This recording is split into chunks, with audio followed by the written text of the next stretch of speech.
everyone. Welcome back to Million Dollar Media. I am not your host, Max Keller-Halls. I am, in fact, Joelle. I've been on this show a few times, and I'm going to be hosting this episode for Women's History Month, going over some very prominent tropes and trends. And with me today, I have a few other women joining me.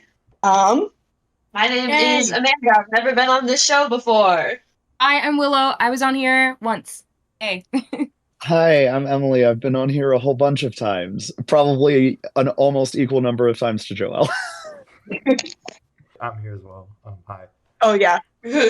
And Max is our obligatory man sitting over in the corner. Yeah. Chaperoning us. Yes. Sure we don't get No. I will say, I'm not going to be in control of women here. Like, you guys do what you need to do. Uh-huh. So I've got a whole list of things, but we don't have to go through them all today. Listen, typically I write scripts for these sort of things, but I ran out of time because I am an idiot. I took myself solid. That's where you fail. We can start off pretty strong with one that blends into some others. The Manic Pixie Dream Girl. So I kind of want to spread this out. So if anyone has any comments, feel free to just jump in. To my understanding, the Manic Pixie Dream Girl is essentially this female character that only exists to be quirky and kind of revive the male main character's interest in life, typically. What's it? Joie de vie? Maybe? Anyways, I don't know. I don't speak French. Who speaks French? I do speak French, and joie de vivre is pretty accurate. Well done. Joie de vivre. Thank you. But yeah, I think that one of the more prominent characters that kind of fits into this, in my brain at least, is Ramona Flowers from what's it? Scott Pilgrim. Scott Pilgrim. Yeah. Mm-hmm. Yes. We see her mostly as just this newcomer to town that immediately strikes his romantic interest and makes him want to do something different with his life. Another instance I readily think of is Stargirl from Spinelli's hit middle grade book, and then I think it was also turned into a movie and a TV show. With Grace VanderWaal, I think, if I remember correctly. Max, feel free to fact check me. If it's not, you can be like, actually, it's this person. Joelle is full of BS. Says the man in the corner. Oh, yep, Grace VanderWaal. Okay, nice. So Stargirl in the story essentially is just this kind of quirky outsider who changes her name everywhere she goes and makes the main character, who is just this essentially very bland middle school boy, but I guess, per the usual. So many bland male characters out there and so many very interesting side characters. That we could spend so much more time on if we walked away from the sad man. Yeah, exactly. It makes me so upset. We can focus on instead. Exactly. Give us our sad women. But also, in a very well-rounded way that represents them. These men were a little bit more well-rounded themselves. If they had that joy in their life that didn't just come from a girl, they'd be interesting to follow as well. Yeah, exactly. Yeah. Okay, sometimes you're depressed, and then other times sometimes you're just waiting for that, Ramona Flowers to come into your life, and that is not interesting. So it's very interesting to me to have Ramona as an example of this, because it is objectively true for the Scott Pilgrim movie. But it's weird because they changed her from the way that she was in the books, which I really like the comics and I don't like the movie nearly as much. But the books actually have an extended period of time towards the end where Ramona fucks off out of the story. and Scott has to like reckon with the fact that he needs to be a person outside of his relationship. And I feel like the movie was missing that aspect, and it makes Ramona play into this trope in just the absolute worst ways. Ooh. Yeah, okay. I definitely agree with you. That's kind of like a wider arcing theme is society trying to come to terms with the fact that women have value and are actually human beings outside of their relationships with others. Yeah. You know, just little things like that. And you know what? I like how you phrase that with relationships with others and not just relationships with men, because I think women are often seen not just as like women, but like best friends and mothers and sisters and various other like this is how they're related to me tasks, instead of like, oh yeah, she's just this cool girl that I know that I like a lot. And it's like you don't need to define yourself through I know this person and that gives me value. It's like I have value all on my own. So I like that you phrased it not just with others, because like yeah, that's what I got. Yeah. They're also always valued in roles where they can give something to someone. Often, like if they're providing a character something, like you said, with mothers, best friends, sisters, not just them being able to just exist as themselves, but they have to be able to provide something that the character doesn't already have. Yes, absolutely. That is one of my bigger issues with Dune, particularly in Dude, yeah, there's this whole section where he's talking about what it means to be like the Kwisatz Haderach. This is fresh in my mind because we just did that review. Link here. I love that you pointed in Phil's face. Thank you, Amanda, for exposing me. There's this whole section where he's talking about how being the Kwisatz Haderach is about being the fulcrum between kind of the feminine giving and the male taking. And I'm like, I do not appreciate that at all. That is just very reductive and It feels at odds with other elements of Dune's plot, because I do think a lot of Paul's struggle is about trying to strike a balance between his inheritance from his mother and his inheritance from his father. And so the fact they just kind of threw that bit in there, it feels a little weird and at odds with other elements of the narratives in ways that irk me. I would definitely agree with that. Yeah, just that combined with the fact that most of the feminine power in Dune is portrayed through manipulation and words rather than brute force. I don't know. Anyways, that's just my takeaways. We got off track. No, that was a really good point. I have a question. So Yes. I think one of the reasons, and it might not be the only reason, but that could have been a choice because that's often what writers and directors think the audience wants to see. Do you guys think that it's the responsibility of like the directors to kind of change the narrative or how women are viewed in movies? Or do you think that they should keep a lot of these tropes the same way just so that they can continue to make money? Mm.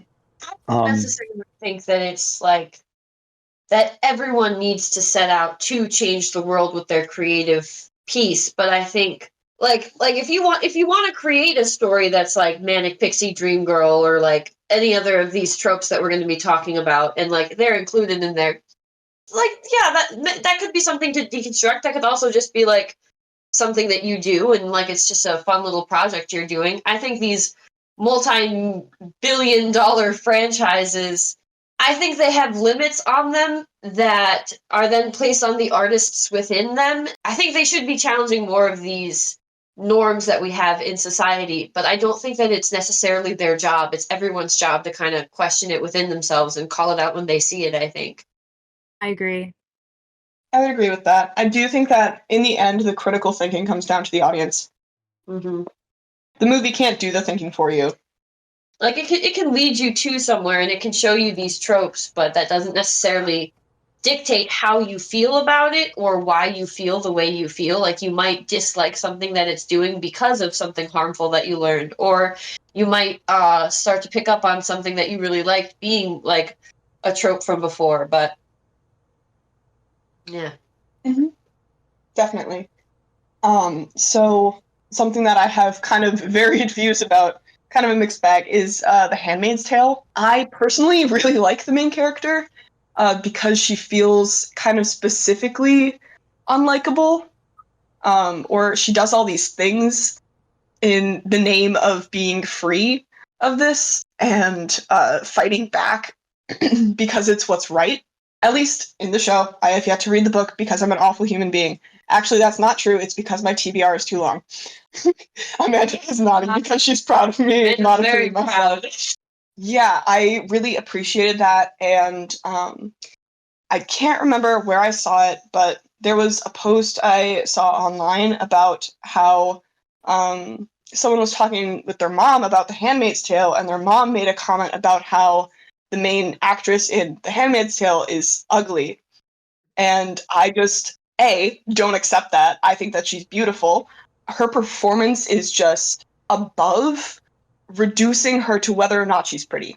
And I really feel like that is a missed opportunity for people who only see it at that surface level, like, oh, I don't know why they didn't pick this other actress who's prettier to play this part, because she's like just as good of an actress, but she just depicts feminine rage so well in Handmaid's Tale, and it is brilliant. I love some good murder sprees. I love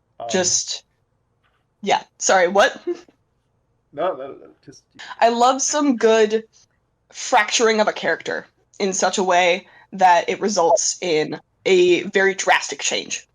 I like that you're talking about feminine rage because I feel like we've been seeing a lot more feminine rage recently. We've been seeing a lot more like we're on like the later end of the girl boss spectrum where everyone's like, oh, you know, female CEOs and like all that kind of like, you know, now women are in the oppressive system and they're ruling it. And I think stop putting us within your capitalist box. Let us thrive. Yes. Or just don't have a box. That's my thing. Anyways, I just think it's really interesting to see that, like, you know, with you can even see it in like Taylor Swift, like a big creator of the culture with like No Body, No Crime and like vigilante shit and stuff like that. Like her songs, like big nod to country women just coming out here with murder songs. Her songs. Do love a good murder song. Exactly. Yeah, like Goodbye Earl. Thinking, oh, goodness gracious, the Carrie Underwood, Before He Cheats, Two Black Cadillacs, fantastic. Anyways, no notes.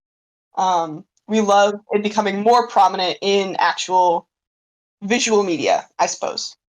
An interesting point that you guys mentioned was her beauty. And I think this is a really interesting thing when I'm watching movies that I like to look at or observe is the director's choice in who they cast in certain roles. And I think it was a pretty important choice that they decided to choose someone who was not conventionally attractive. And I say conventionally underlined because they wanted her to be able to, they wanted people to be able to focus on her acting and that feminine rage. I think that's a really interesting decision that's continuously being made in movies and TV shows. So I just like watching those patterns. You know, who do they choose to put in certain roles, whether they be conventionally attractive or not? Yeah, definitely. What was it? I had a thought and then it flew away. Bye-bye thought. Okay. I think that kind of brings us to the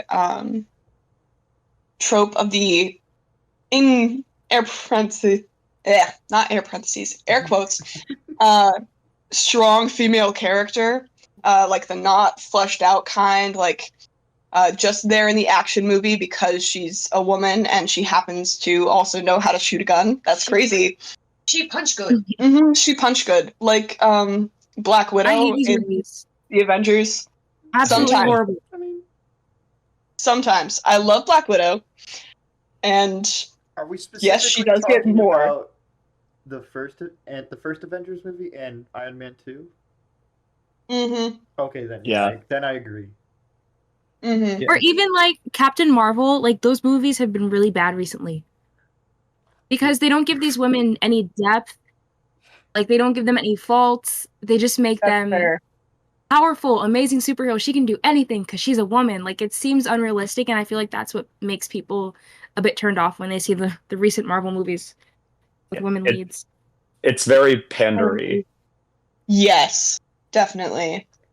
It's a different way of not seeing women as people. Instead of seeing them as less than, it's like, okay, well, we said you were less than. Well, now what if you're like more than, but in this convoluted way that makes you still not human? Either Right. Superwoman or a victim. Exactly. Madonna more complex. Yeah. I agree. Okay. I was about to say, Yeah. like, link here to the Marvels review. You might as well link Madam Web on that one too. Oh, fuck off. Okay. You know what? Now you got me. I'm coming to the front here on this. Okay. Oh no! It's Now- time for Max to speak over women. Yeah. All right. I'll say this. What else was new? I think my problems with that movie are not the women, because I actually think all the actresses do their best in trying to like make that work. When it comes to the Marvels, I feel like 2 out of the 3 characters in that film are what you guys are explaining, but I do have to say, and I do have to defend the movie in this way, Iman Vellani as Ms. Marvel actually has personality and faults, and like she is the scene stealer. So I think like when you do get like girl power and stuff like that, I like it when it's from characters like that, where it's just this girl who has so much personality that it's fun to watch. But that's just my little review. I'm gonna go back in the corner now. Okay, I good. agree with that. I think Yeah. her character is the best out of all of them. Yeah.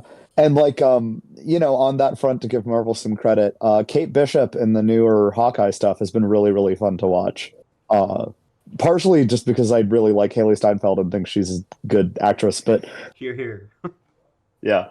But I think that much like with Iman Vellani, I think I'm saying that right. If I'm not, feel free to make fun of me. But I think these characters feel so much more like likable women because they are not being played as like superhuman purely by virtue of feminism. They're just like being treated as characters with a combination of talents and flaws, and I think that is a good thing. I think it's something that I want to see more of in specifically superhero media, which I feel like often falters with how it portrays women. Yeah, I would definitely agree with that. I think another good example of kind of correcting that would be in the new Into the Spider-Verse and Across the Spider-Verse with Gwen Stacy. We don't see a ton of her faults in the first one, though we do get a lot of her guilt. But in the second film, I think that they gave her a lot more depth, and I really liked that in the second movie, and I think that that's part of what made it so successful. Oh yeah. I mean that second movie, at least for me, was entirely like in huge part made by Gwen's bits. I think I would have been a lot more annoyed with the film's weaker aspects if those elements hadn't been so present and so compelling. Exactly. Like, it would have been a very one-note narrative with only Miles' perspective. Yeah.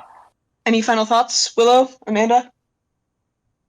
No, I think we've been saying it. Cool. Oh yeah, I agree. Speaking of Black Widow, the femme fatale trope. I don't know. I go back and forth on whether or not I like this one.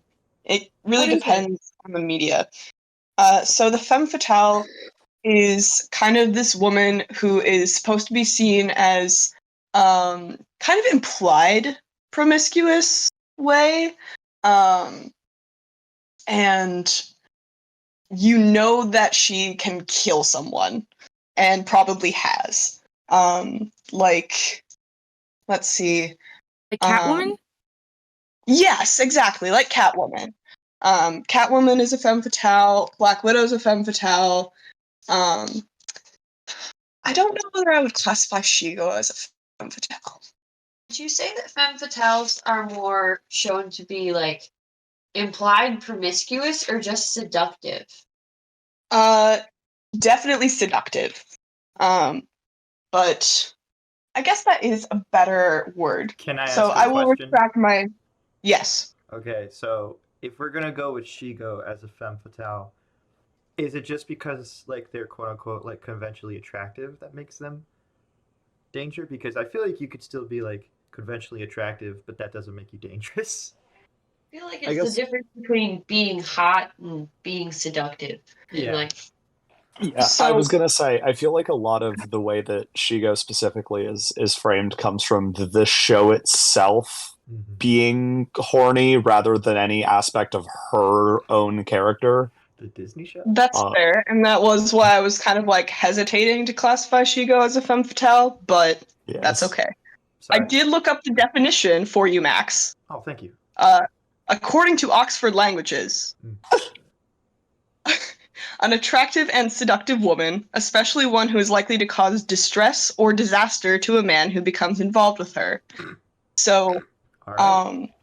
Okay. yes, whether that is from her probably going to kill them or bring a bunch of trouble down around them, kind of like the edge of attractiveness and danger being thrown in. You know? Okay. So that's my understanding. Willow, thoughts? I personally, I don't really mind these characters. I haven't had any like I can't think of any scenarios right now where like I've been totally bothered. I'm gonna need to do some thinking on this one. That's fair. Yeah, I think it can definitely be fun. It just sometimes bridges the line between is this fun or is this like offensive? Exactly. How much of this is just the character is there basically for fan service? Isn't really the term that I want, but like it's the one that came to mind. And all of my ideas of these characters, though, I love the fact that they use, I feel like, their sexuality sometimes as they use it to their advantage. They often use it to get what they want. So, like, right now I'm thinking about Catwoman. She often uses that as her superpower in a way. And I don't know if that's a bad thing or a good thing. But they always seem like they're the ones in power in the situation because they're very mentally manipulative of some of the the male characters, if that makes any sense. Yeah, I would agree with that. So I think that I would classify what's her face from Firefly, Saffron, that kind of recurring character. Wait, Yeah. Miranda Baccarin? I really liked her because it was very specific about what she was and what her motivations were. Just this woman who's willing to do whatever it takes and whatever wiles are at her disposal to get what she wants. And she'll use them on anyone. Yeah, I mean, she was literally like an escort. Like that's the role that was her job in Mhm. universe. Yeah. Very good character. I like that one. But yeah, I think it depends on the individual media for me on whether I like this trope. I feel like it can really depend what like you're saying on the individual media. It can depend on the amount of women in the media, such as if it's only a femme fatale character and like various other tropes and there's not a single fleshed out woman, then it's like, oh great, now we've got a caricature of a woman. Or if they're like not even just in the media but like across various medias, if that's the only woman you're seeing in a certain genre or a certain kind of thing, it's like, well, where are all the other ones? Where are the unsexy women? Like, I think that those are the questions I start asking and when I start asking them. Spy movies. Mm-hmm. Really bad at that, respectfully. At least the classic ones. Like Yeah. a lot Shout of out to- Bond women. I was gonna make the same joke of every woman in every James Bond movie ever. Yeah, exactly. Oh goodness gracious, Ocean's 11, that entire franchise. Any woman that comes on screen at any point is either like the help at whatever place they're breaking into, or a femme fatale. Yeah, it And was a lot funny of when times they that did. line is drawn on the- who's conventionally attractive. Yeah. They did Ocean's 13, which was all arguably femme fatales to some extent, and Aquafina. That was Um, Ocean's 8. There's numbers, man. I don't. Do you expect me to memorize the numbers in all the Ocean's movies, Max? I'm just trying to get it correct. It's- Is that what Ocean's you 8 want was for pretty me? good. You know which one I really liked? It was that one with Anne Hathaway and The Hustle. goodness gracious. Yes, The Hustle. Thank you. Excellent spy movie. Love that. Their dynamic, peak. You know that's a remake, right? Huh? That's a remake. I believe it. Yeah. I am completely unaware of remakes. I am just wide-eyed innocent as far as that goes. The original is a movie called Dirty Rotten Scoundrels, and Mhm. like the whole plot is like these guys trying to like con this woman out of their money, and then at the very end, she just gets away with it all. Mhm. And from what I believe of The Hustle, they just flip it, which I find kind of funny. hmm Okay, another one Amanda just brought up was Irene Adler in the BBC Sherlock. Ooh. Thinking about the one from the books. Okay, the one from the books and the one from the show are very different. Yeah, I know, because you were talking about like the Mhm. woman getting away with all the money in the Yes. end. That was making me think of books Irene Adler and not necessarily BBC Adler, who would definitely be more of a femme fatale. Yes. Femme fatale, who ultimately her downfall is her romantic interest in the main character. Exactly. That is a wah-wah kind of moment. And like I really appreciated her in the book form as just, yeah, she's smart enough and she got away with it. Yeah. And he's left to wonder forever, rather than the implied he goes back in and saves her in the end. And we're all just like, that's a little bit lame, but okay. Because she can was save her herself. character. She was so good. Not gonna lie, I still really like her in the show. She's fun. But She's got a fun. yes, she's very fun as a character to watch. But I appreciate how fleshed out she is and independent she is in the book. But that's just me. Well, probably not just me, but Only you. that is my opinion that I am speaking for. Yes. Can I ask another Sherlock question? Sure. What did you think about like the villain in the finale of the show then? Ooh. Okay. So it's a mixed bag for me. I feel like there really wasn't enough leading up to her. Because like we get so much leading up to Moriarty as a villain, and then it's just very sudden, I guess. In the first 3 seasons, there's very little indication of her existence at all, and I feel like if that's going to be the finale of the show, you should have something so prominent coming up more often. I just think Yeah. the finale of that show is just really bad all around. Yeah, that's fair. I have not seen the finale of Sherlock. I've only watched video essays about it, so I don't feel qualified to give Eh. You could give the video essays opinion. video essays' opinion is that it was bad. I did not watch BBC USA. Sherlock. I did, however, watch CBS's Elementary, and that had a pretty good finale. Oh, really? So The finale to that one, but I do want to watch it. I just haven't. Me too. I liked it a lot, mostly because Johnny Lee Miller was really good casting for Sherlock Holmes. Lucy Liu Very play, Watson. She does, and she's also very good at that. The two of them are very good. I'm curious to see that dynamic, like them change. It's really good because they, unlike BBC Sherlock, they actually make Sherlock and Watson platonic. Oof.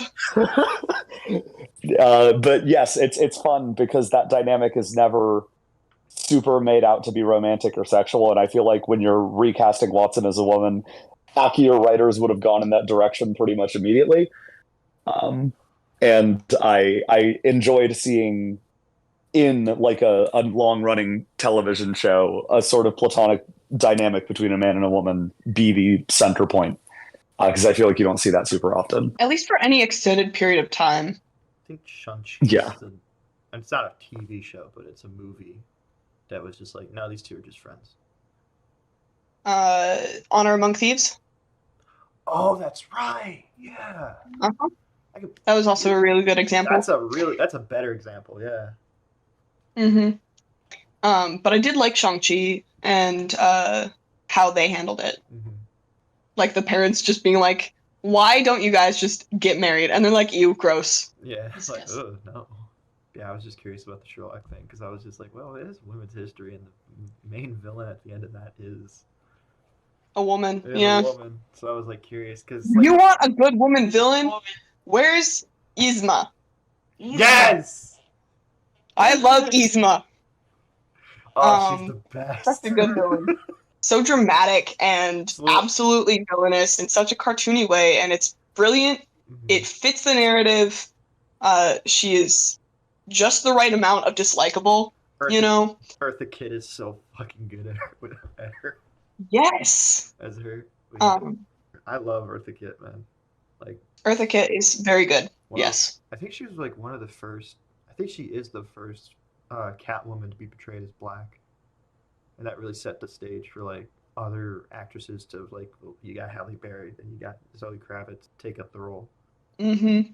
I really like Zoe Kravitz as Catwoman, to be completely honest. I think they're all really, really good. Eartha Kitt, top tier. She definitely set the bar. Honestly, in everything she did, she was good. And I feel like we haven't had a person like that in a long time. Mm-hmm. But she really played like the femme fatale her entire career. Like that was like her character, kind of. Mm-hmm. And I love how she kind of used this to make money. Like even in her interviews, like there's interviews of her from like the 80s. And she never broke that character. So it's interesting to see how she used that to make herself more successful. I will say I do also like. She did play the femme fatale in a lot of things, but I also really liked like with Yzma's character, like she just went crazy with it. Like Yeah. I loved her range, man. Eartha Kitt's so cool. I really like. Yes. Definitely. She's also really funny and scared. Ernest Scared Stupid. Sorry, I just had to mention the fact that she's in that. We understand, Max. You have compulsions. You're tracking that, elaborating on that.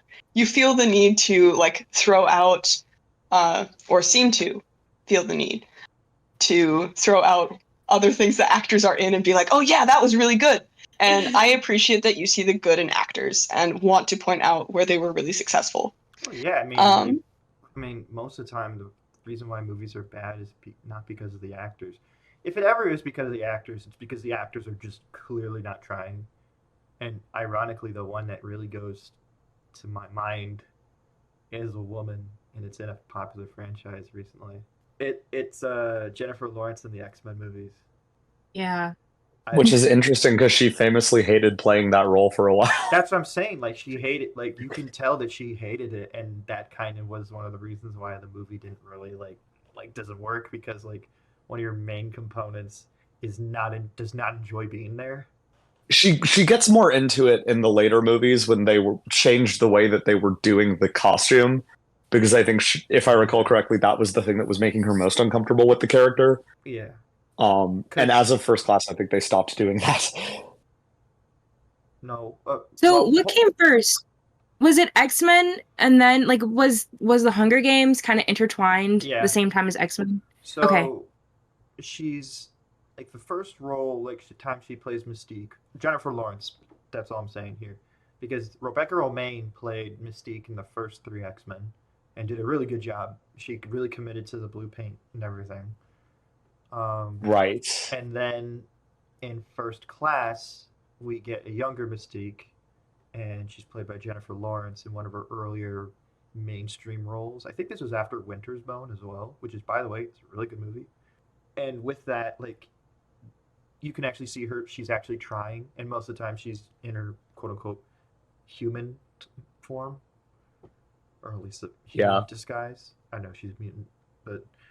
And then in Days of Future Past, she looks more like the Rebecca Romijn version in that she's naked and blue, and I believe for the paint job, she actually was mostly like naked for that.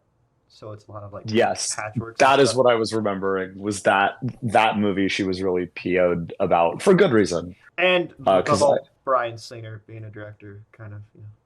that doesn't help in that situation either. And then I believe the next time was X-Men Apocalypse, which she asked to have the makeup be more like a blue bodysuit. So that she could just get into it. And then in Dark Phoenix, she just said, fuck it, I'm not doing this anymore.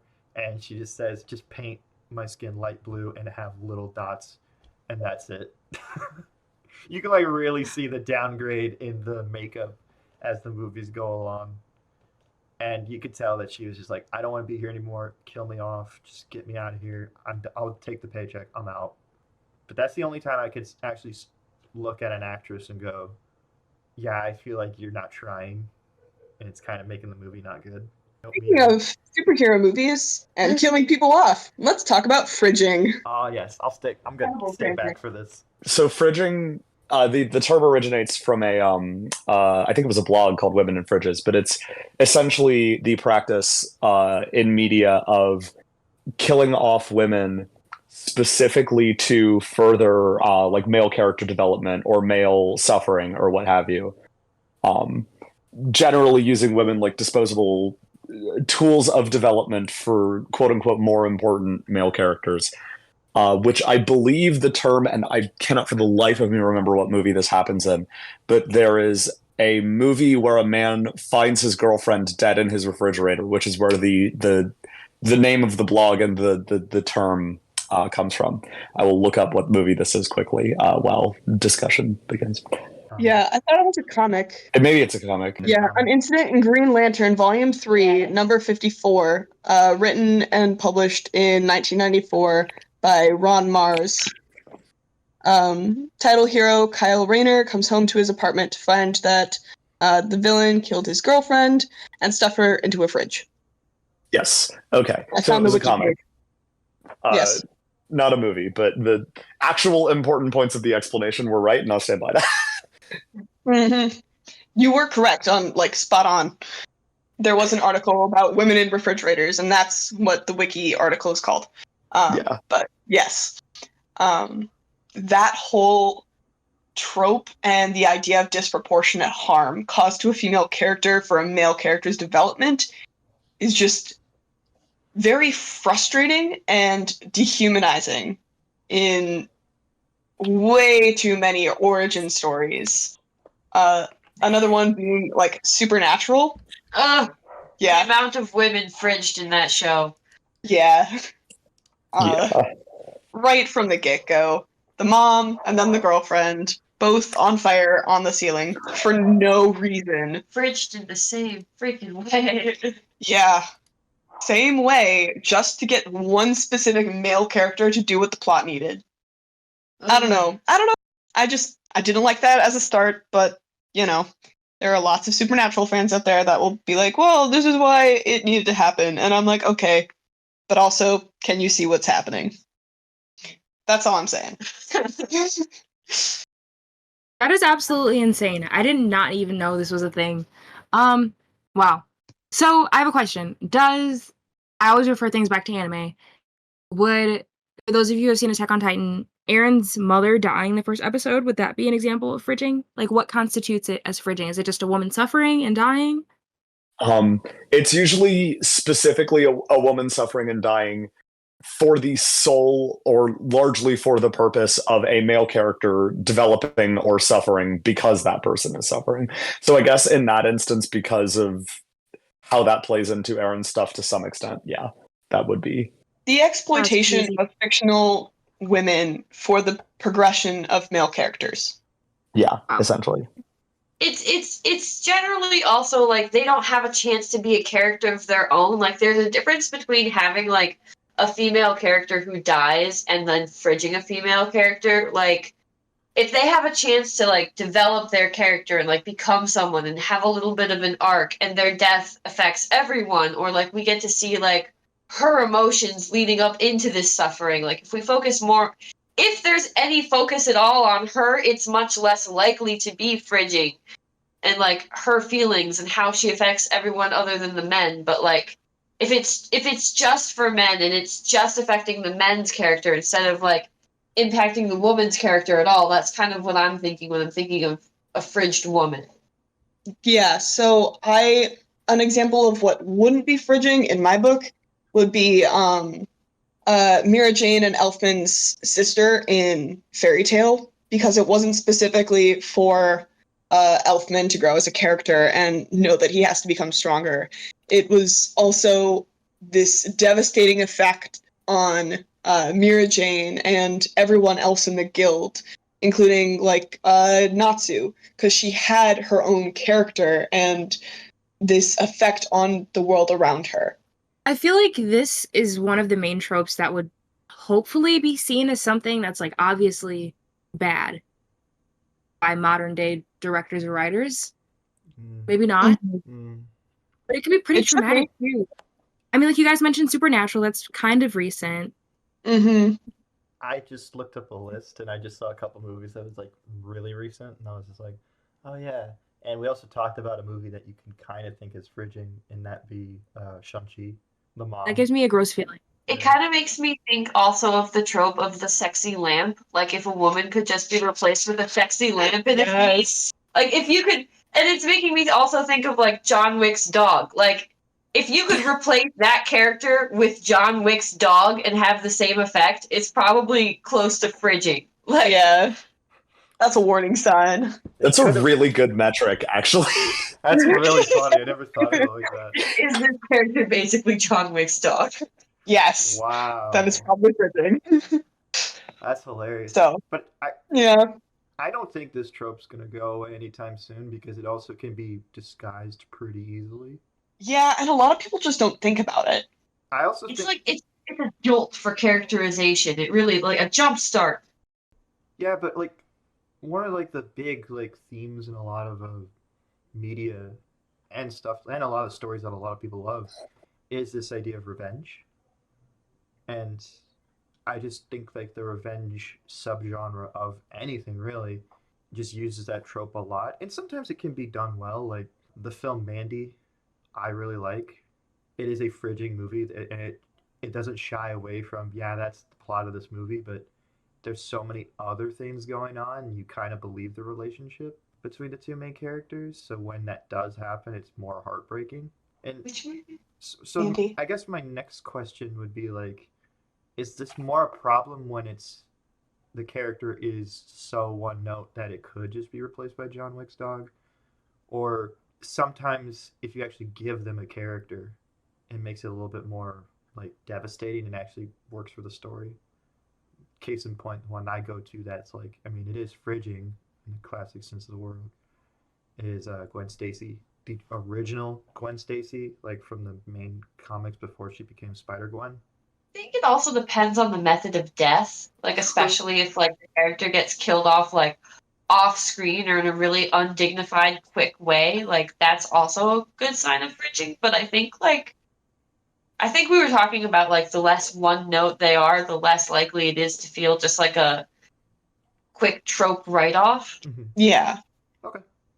There's a line for everything. There's like trying to find the balance between like using a common trope to like use the language that everyone speaks and like understands, like, oh, I'm signaling this emotion with this trope, and also like putting originality and like heart into it and like making it into something that's new and exciting and like actually uses characters.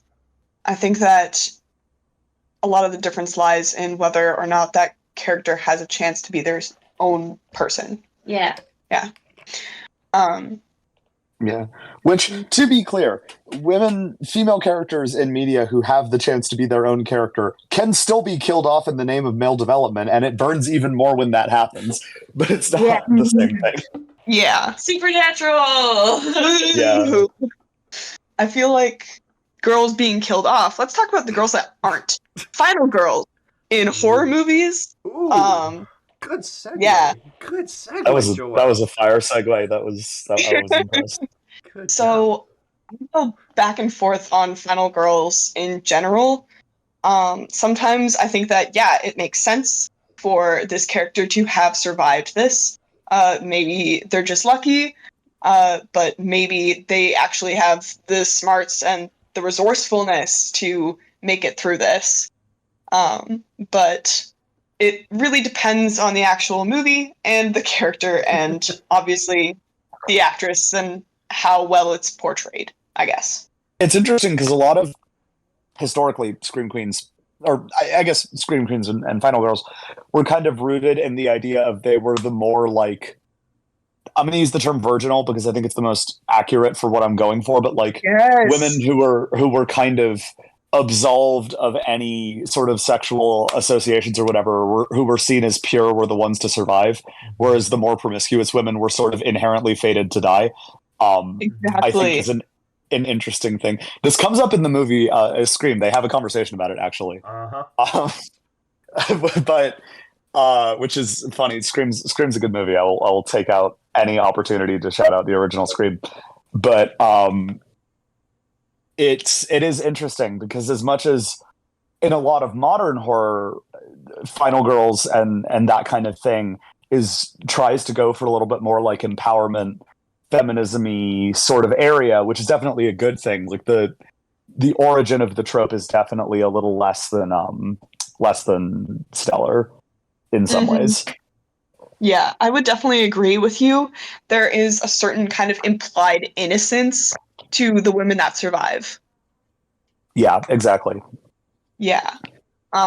Like, I think that's an interesting point. Bringing it back to two pieces of media we already talked about, Katniss in the Hunger Games definitely feels like a final girl, just in a different genre. And then I can't remember her actual character's name, but the main character of The Handmaid's Tale actually feels like implied guilt, or kind of forced guilt, rather than implied innocence. And I think that was an interesting kind of twist, even though we feel like she is still justified, but she is guilty. At least that's what I took away from it. I would agree with, I haven't seen all of The Handmaid's Tale, but I would definitely agree with the Hunger Games observation. Heard some oohs from the crowd on that one. The crowd being Max. Yeah. I didn't even think about it like that. I just usually thought like, oh, she's the main hero. Of course she makes it at the end, but putting looking at it through like a horror movie lens is like, yeah, I guess like the scenario, yeah, it is like a Final Girl scenario. But honestly, like I have a wild pull of one of my favorite Final Girls, and it's from a movie that you would not expect. Mm-hmm.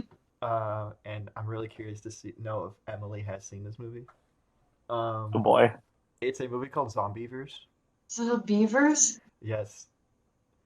And awesome. The reason why I say it's my favorite. Oh, this movie. Yeah.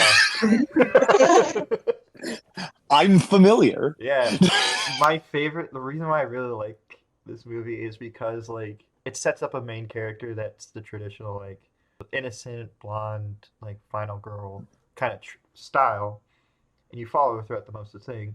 And there's these two other girls that are with her. One of them's the more bookwormy girl, and then the other one's the promiscuous one. And what I like about it is the one that gets away is the promiscuous girl, because throughout the movie, like at first she's just all like really horny and stuff like that. It's really playing it up. But then like the moment like one of the characters actually gets hurt, her character flips in a way that makes a lot of sense to like, well, if you're horny and like stuff like that, like yeah, you do care about the person that you're with, so like that makes sense. And then as things get worse and worse, she like really steps up, and like I remember watching that movie, I was like, wow, I kind of like that they just flipped it on its head and it's just like, yeah, this girl kind of takes charge here and pretty much wins. But yeah, I don't know why that's the movie that I go to, but it's just, I remember, and it's done in a way that's not like trying to be flashy or like, hey, look at us, we're doing something different. It's just natural because, again, it's Zombievers. It's not going for high art.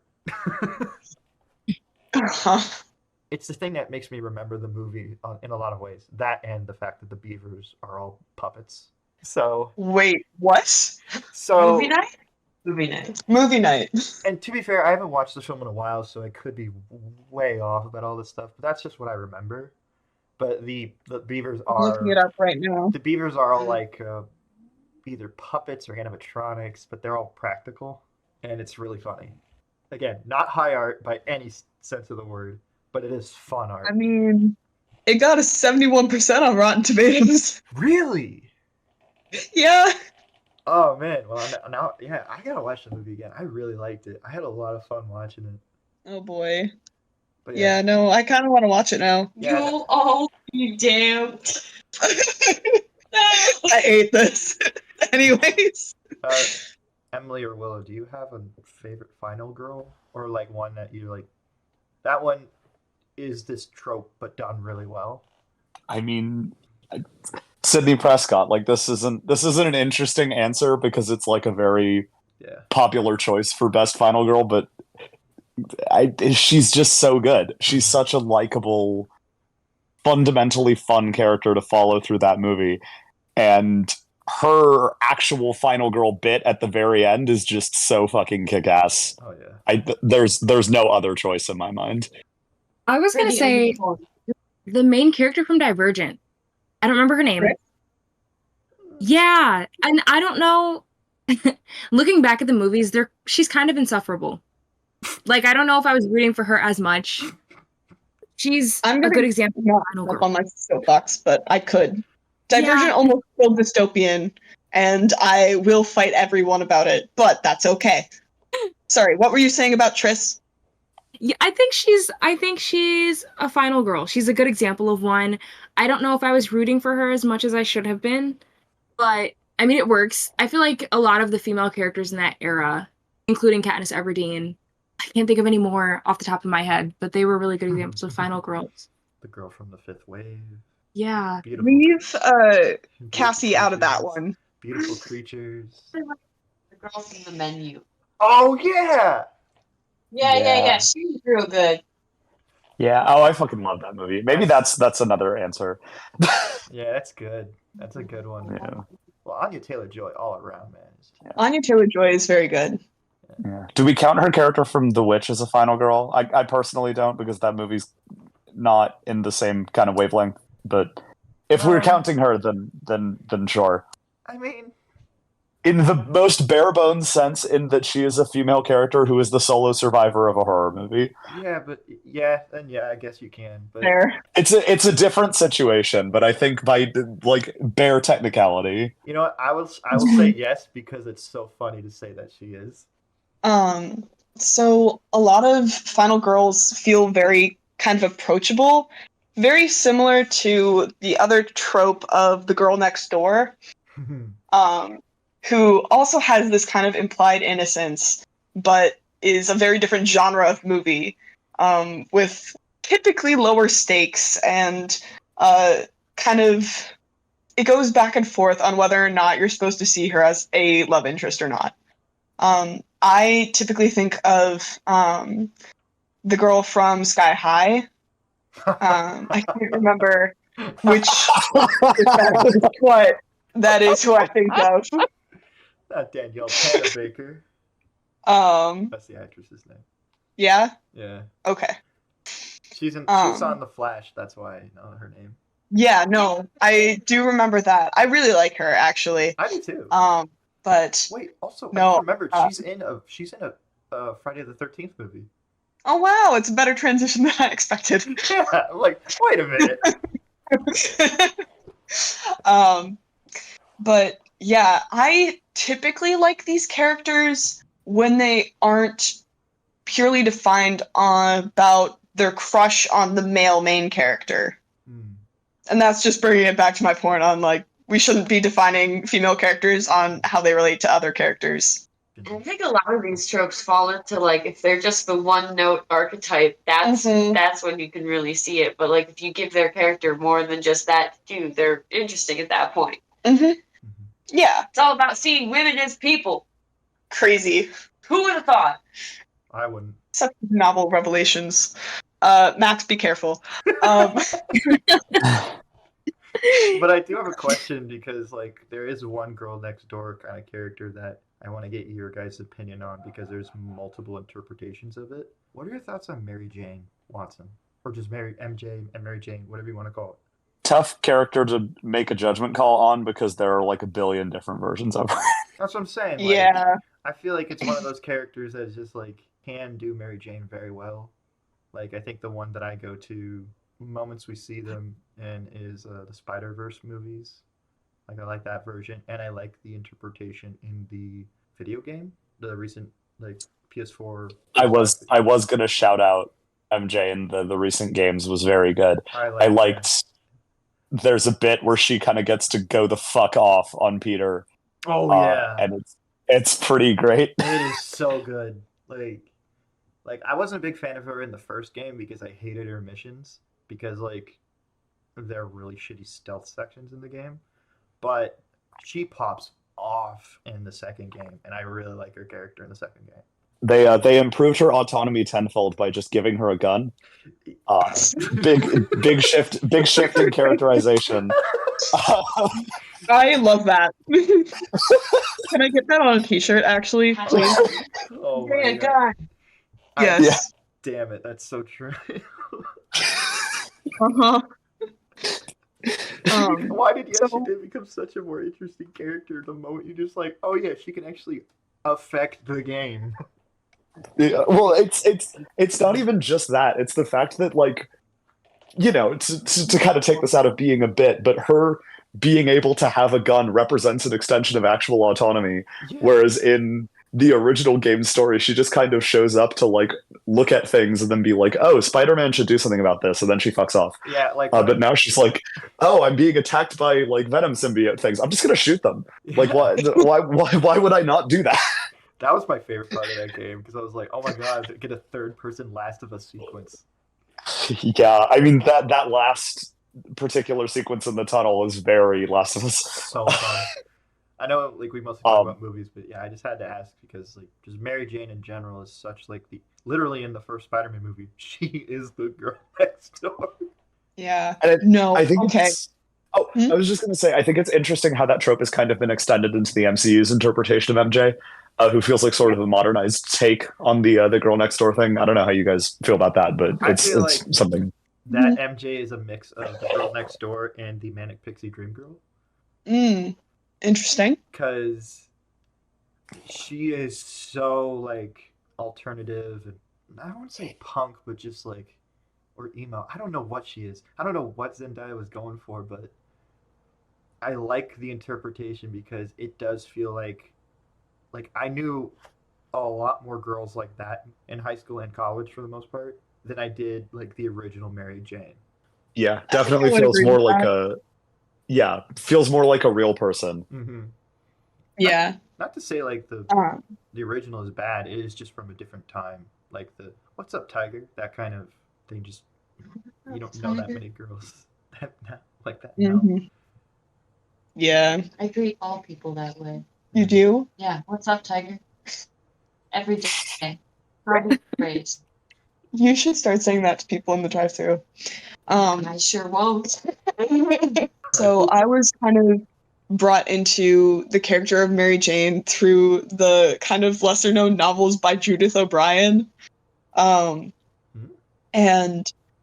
I thought that was a very interesting interpretation of Mary Jane because it is following her around, and she is a struggling young person in a very large city and dealing with stuff like eating disorders and having her own problems outside of those that are her relationship problems with Peter. Mm-hmm. So I liked those. But yeah, Willow, any thoughts? No, I think you guys pretty much covered it. Okay, so another one that I am really tired of seeing, I guess, because it's played out, is the dumb blonde. So I think the one that really just kind of did it and nailed it, and we can move on, is Legally Blonde. Okay. Yeah, I was waiting for the Elle Woods name drop. You know, Elle Woods is just so good. Love that. Are the first wave of girl boss feminism. Truly, first wave girl boss. Absolute powerhouse character, and I love how she's portrayed. There is a little bit of the kind of implied innocence that we see with the girl next door, but I feel like it is much less prominent. It's more like naive than innocent, if that makes any sense. Are you saying that you like this trope or you don't? I feel like it doesn't need any more representation. I feel like the trope is kind of done. Agreed. Cool. I think that it had its time and its place, and it's time to move on. The dumb blonde jokes they aren't funny anymore. I don't particularly care for seeing those types of characters in media. It's very lazy. Funnier when it's a guy. Himbo representation. I feel like there is a difference between dumb blonde and himbo. There is a difference. I'm just saying it is funnier when it's a blonde guy that's dumb. Do you have any examples? Thor. Yeah, I would agree with that. Or Ken, if you want to be more recent. Ken, okay, that's fair. Yeah. Ken is enough. Mm-hmm. I would say that Ken is a dumb blonde and not a himbo. Yeah, At least I until would. the end. Yes. I would agree with that. I feel like the dumb blonde trope can be left in the 2010s. Yes. Mm-hmm. It should have been in like the 80s, 90s, but yeah, it's died a slow death. Yeah. No kidding. You gotta do something interesting with it if you're gonna use it these days. You gotta subvert it somehow or add something else spicy into the mix. It can't just be here's a pretty woman, she's blonde, she's dumb, everyone clap now. I don't think that's good.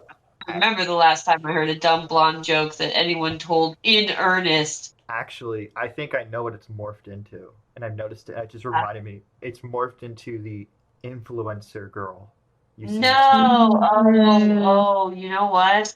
I would accept the Instagram model girls. Yeah, that's what it's morphed into. That's what it's become now because it's not it's more that selfie. Someone who's cares more about their image and stuff like that. And that could be across a multitude of different kinds of women, but I feel like it's just the dumb blonde trope is morphed into the TikToker, Instagram model, sorority girl, the fake activist girl kind of thing. Yeah. I was gonna say, so they recently remade Mean Girls. Well, they didn't remake it so much as adapt a remake of it that was a musical, but they cast. I mean, Mean Girls, the original, famously has Karen, who is supposed to be the sort of epitome of dumb blonde because sometimes Tina Fey just writes things like that. And they cast not only not a blonde actress to play her, but a non-white actress to play her. Which again, this is not a criticism. It was just fascinating and sort of surreal to see this sort of vestigial dumb blonde trope being acted out by someone who looks completely different to that, but it's still the same trope, beat for beat. It's the exact same thing, and it doesn't actually make it any less weird or uncomfortable. It's crazy. The addition of an extended musical number doing this bit did not help. That was not a decision that I would have made. I'm shocked it's one that they made. It's just These both make interesting decisions. Yeah. It came to mind with the dumb blonde thing because I mean, like I said, Tina Fey has no end of love for that trope, at least in a lot of her early to middle of her career work. And it was very odd to see it sort of reenacted in this sort of it was strange. It's very surreal. Yeah, no, definitely. So it's interesting that you brought up Mean Girls because another one I wanted to talk about was kind of the Queen Bee character, and how it's just very derivative and it gives very little motivation to the characters that fall into that trope. Regina George is the classic Queen Bee. Very catty, very bossy, very kind of type A, and fake nice when she needs to be. You know? Yeah. So much of it is a facade that we don't actually see any authentic character underneath in so many instances of Queen Bee characters. feel like in Mean Girls though that was the kind of the point. Like I feel like later on we got to see some of Regina George's depth. I think in that instance it was a good thing. But like in movies where they never get to uncover the deeper layers of a character, I think it could be pretty harmful. I would agree. Like, I'm thinking of the stereotypical villains of the high school coming of age stories. You know? Yeah. Yeah. Mhm. That's the type of character that I'm kind of thinking of when I talk about this trope. Yeah, Like, no, it kind of feels the like a bit of lot of Children the on time. Island is everyone is their trope, but like Heather, Yeah. like you know that she's smart, you know that she is manipulative, and she is able to get people to do what she wants, and she's going to do whatever it takes to reach her goals. I don't know. Yeah, it's interesting because in a lot of those movies, especially ones written by men, it feels like a lot of the time popular characters are kind of robbed of the opportunity for us to think that they might not be evil purely because they have friends. And popularity kind of becomes guilt by association, in a way that is, not a little deranged, and saddening to watch happen. But it is a very common trope in movies like that. Mm-hmm. No, I think that's definitely a really good point to bring up. Popularity being a vice in and of itself, because it's so isolating. Because you're like, oh well, I don't want to be like that girl because she's like popular, and that's a bad thing. And so I should isolate myself and not be like that. Yeah, exactly. Mm-hmm. There's a lot of implications with being popular in those kind of coming of age stories, and I feel like it's interesting to see, that dynamic once or twice. It'd be interesting to see them play around more like I feel like at one point popular became just like a shorthand for like bitchy in some cases, or like they just walk hand in hand. It's like, but like how do you get popular if you're just a bitch the whole time? Like Mm-hmm. that either comes with implications of its own, or it's just not explored enough to be interesting. And if they explored it even an iota more, it would be interesting to see why someone who is this unlikable to our main character could have as many friends or be in the position they're in, and like the internal psyche of that character could be so interesting if it existed. I would agree with that. Wait, hold on. You I saying read that this. it doesn't exist? I'm saying that a lot of the times, if the queen bee trope or like these tropes are in action, like I don't think that the character has their own motivations, or like obviously the character has the writer's motivations. They all have the writer's motivations, but like the Yeah. character doesn't like internal anything. The character exists to be queen bee, exists to be bitchy, exists to be obstacle. Oh, okay. The writer's not thinking about anything else that makes them their character, like siblings, family, anything like that. You don't need to do that for every side character, but like if this side character is important enough to be the villain, like what have they got going on up there? And I think a lot of the times that question is never asked or answered, and that's why they're so boring. Mm-hmm. I would agree with that. So I was reading this book back in high school. I think it was The Geeks Shall Inherit the Earth, and it talked about how there is like a legitimate difference between people who are perceived as popular and people who are actually friends with more people. But it's a very interesting societal concept that asserting dominance by putting others down is seen as building yourself up in a social hierarchy stance. I don't know. Anyways, that's just an aside. Willow, did you have thoughts? I just thought that was an interesting point you just made.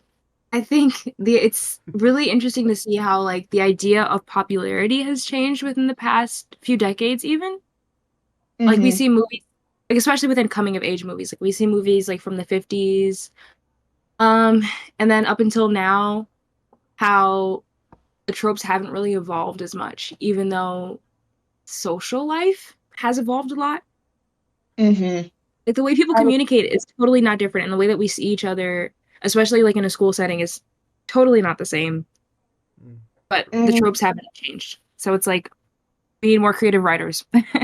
I think that we need to let the writers actually write from their experience and not pigeonhole them into creating what the director expects to see, or the producers rather, and what the audience expect. I know it's not the writer's fault most of the time. I also don't think it's the director's fault. That's fair.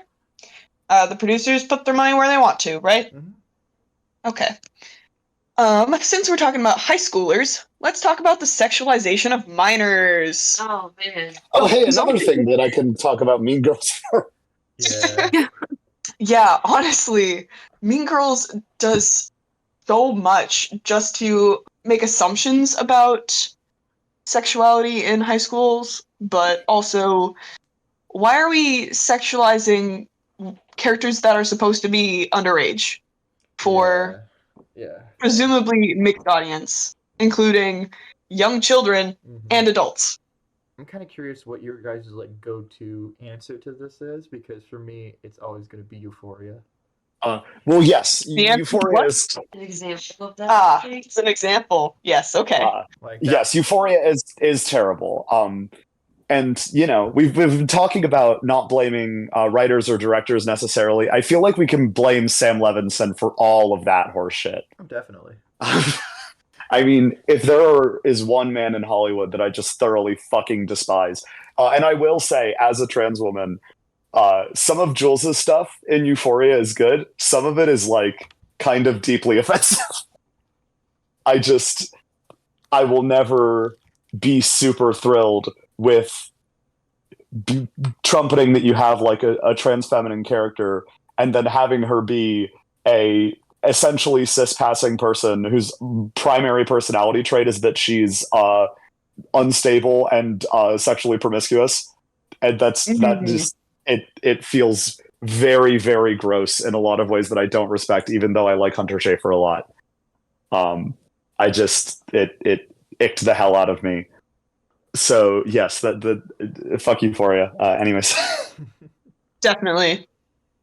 I think the funny thing about a lot of these movies and shows is that you're getting writers and directors and people on the creative team who aren't a part of the groups they're trying to write about.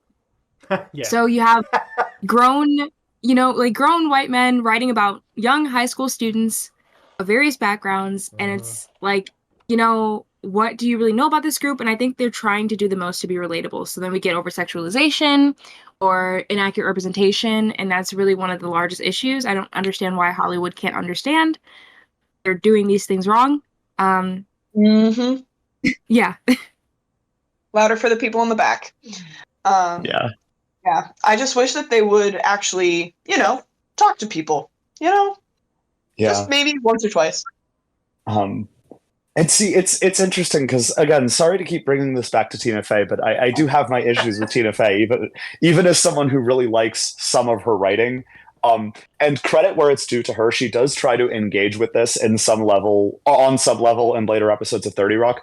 She, in her writing, has this sort of sense of internalized misogyny that comes across in really pointed and kind of gross ways, and I do think it comes across a lot with the character of Karen in Mean Girls, of like, it feels like we're denigrating that character, like, and actively degrading her intelligence, her entire being, because she is sexual. Like, she has big boobs, like that's the joke the movie loves making, is that she has boobs, and that must mean that she's stupid and dumb, and that's like a trope that the movie just keeps going on and never interrogates. It just keeps happening, and I'm like, wow, this is like deeply, deeply gross in a way that it's so, I don't know, it's bad. It's very unnecessary too. Yeah, no, like it doesn't add anything to the movie. It feels like we're just gonna sort of insult this girl and sort of use her as a caricature for this archetype of woman that Tina Fey seems to have beef with. Which, again, not to totally shit on Tina Fey because there is an episode of 30 Rock where the entire bit that she wrote is that there is a woman who is essentially that trope, and then it's revealed about 75% of the way into the episode that she was only doing it because she had an abusive ex-husband who was trying to chase her down, and by appealing sexually to men, she could surround herself with people who made her feel safe. And Tina Fey's character essentially tore down this woman for acting in a way that she thought was offensive or unfeminist when she had her own personal reasons for doing it. And I respect that she wrote that and interrogated her own sort of usage of that trope. Mm-hmm. But Definitely. It doesn't make it not bad in Mean Girls. Yeah. Good old internalized misogyny.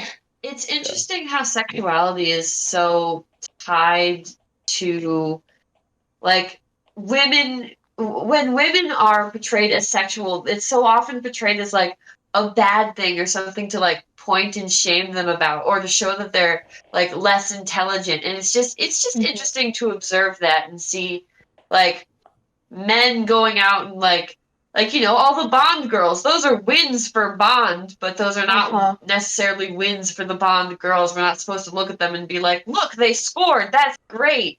Like, we're looking at Bond like that, but we're not looking at them for that. Like, Karen's got big boobs and she sleeps around, so she's an idiot. Like, I don't know, it's just interesting to observe that happening in media. Definitely. Well, yeah, and I think that's partially because, I mean, when you look at it from sort of a hegemonic standpoint, when men have sex, it's often seen as taking power or kind of having an act of power, because that's what's associated with masculinity in sort of dominant cultural narratives, right? Is the idea that when men have sex, it's a victory, it's a win, it's a conquest. Whereas when women have sex, they are inherently the conquered party in that interaction. It all sort of comes from that very gendered standpoint, and I think that comes across in almost all of the way that sex shows up in movies, specifically as it pertains to female characters. Definitely. When we were talking earlier about this episode, Max brought up this example of I think it was the same movie, Max. Feel free to jump in, but when it showed male pleasure, it was given like a R rating. When it wasn't, it was given like, what's that? X. NC-17. Yeah. NC-17 or X. It was if you can look out this movie called This Film Has Not Yet Been Rated. It's a really fascinating documentary that involves a guy who goes out and talks to different filmmakers about who had to cut down their film in certain ways from an NC-17 to an R just to get it by, and all the weird bullshit that they had to do it. And it was like they either had to cut out a lot of things, like a lot of gay characters. One of the things that I really remember is there's this movie called The Cooler, I believe, and the main character goes down on one of the female characters in that film, and you stay on her face throughout most of the scene, and you see her enjoying it. And that got the film an NC-17, even though you see nothing else but her face. Maybe the top, but like nothing else. Like there's nothing, like you don't see anything happening more than implied, but still, it's like, it's something that was really interesting because they then had a scene that showed, in a different film that showed more, the roles were reversed, and that just got an R. Like, Ace Ventura, I think it was.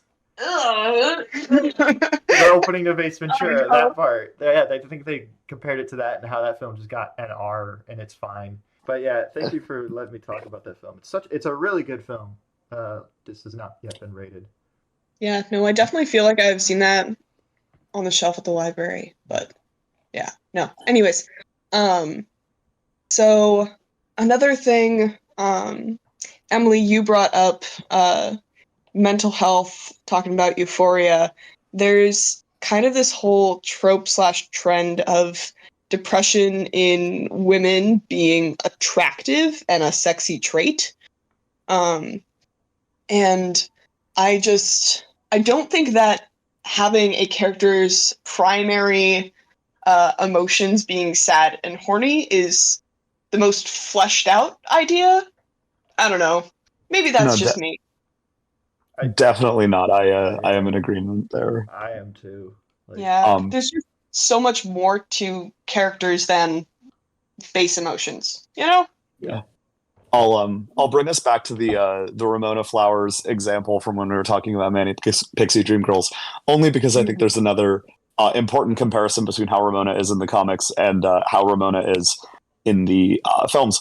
Because in the movie, the way that they play Ramona is exclusively that she is either sad about something that she's not talking about or wants to have sex, which is inherently part of the Manic Pixie Dream Girl sort of thing. Is, you know, like she's obviously got her own shit going on, but she still wants to fuck this random loser from Toronto. yeah. For some reason. However, it gives us hope. Max, I'm not engaging with that. But if in the comics, it's interesting because Ramona's depression is played as a much more unattractive thing. Like for the period of time where she fucks off from the story, it is explicitly told to us that she's kind of having a depressive episode, but it manifests not as her being like willowy and sexy, but as her sitting at her dad's house because she didn't want to pay for her apartment and endlessly browsing Wikipedia for 20 hours a day and eating chips. And that's like all she does. She just sits around and fucks off on the internet. And that, to me, helps kind of... It goes into this whole thing of if you're going to portray women in a way, there's so much that you can do to give them these sort of three-dimensional traits and human characteristics that are so much more interesting than just sad or sexy, depending on the flip of the coin. Definitely. I really like the Scott Pilgrim comics and not the movie, is the primary point that I'm making here. What did you think of the animated TV show? I really liked it, partially because they were like, what if Ramona was the main character instead, and Scott was the arbitrary solution to everything in her life? They make Scott a Manic Pixie Dream Boy, which is fucking hilarious and awesome and fantastic choice. That is hilarious, objectively. It's really good. What is that on again? It's on Netflix.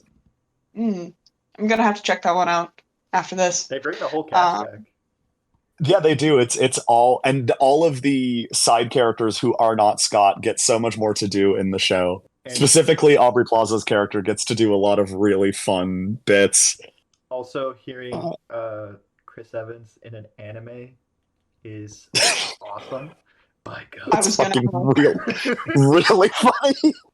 By God, I do think that there's comments to be made about the Scott Pilgrim comics that go probably far beyond the scope of our conversation here, but I do like them, and I will take any moment to trumpet the fact that I think the movie handles its female characters quite a lot worse than the book or the animated series do, which is just unfortunate. That's always a bummer in adaptations. Any final thoughts before we wrap things up? I like women. Same Awesome. here, buddy. Big fan of women over here. I think you gotta see women as people. If they're one note, if you can replace them with John Wick's dog, you're doing it wrong. Flesh them out. Yes. Period. Mm-hmm. I think that Amanda pretty much summed up this entire episode in like 2 seconds, so... I'm basically a genius. I support women's rights and women's wrongs. Approved. 100%. Yeah. Anyways, thank you all for listening into this episode of $1 Million Media. I hope that you all like, subscribe, and share. Join our Patreon for just the low price of $5 a month, and you can hear us roasting Max on this unedited episode of Booth History Month. Follow us on Instagram, and we also are on Spotify if you missed it on YouTube. Yeah, I think that pretty much covers it. Everybody want to say goodbye? Goodbye. Thank you so much for having me. Hi, thanks, Max. Thank you for having me on, Max and Joelle. Always Joelle. Yeah, we should be thanking Joelle, the host of this episode. Thank you, Joelle. Actually, yeah. Anyway. I think she did a good job. I wanted Thanks, to see her Mac. do more things. I don't know. I feel very proud. I don't know why. Cute. Very sweet. Yeah. But Anyways, yeah. Have a good night, guys. Bye. Bye.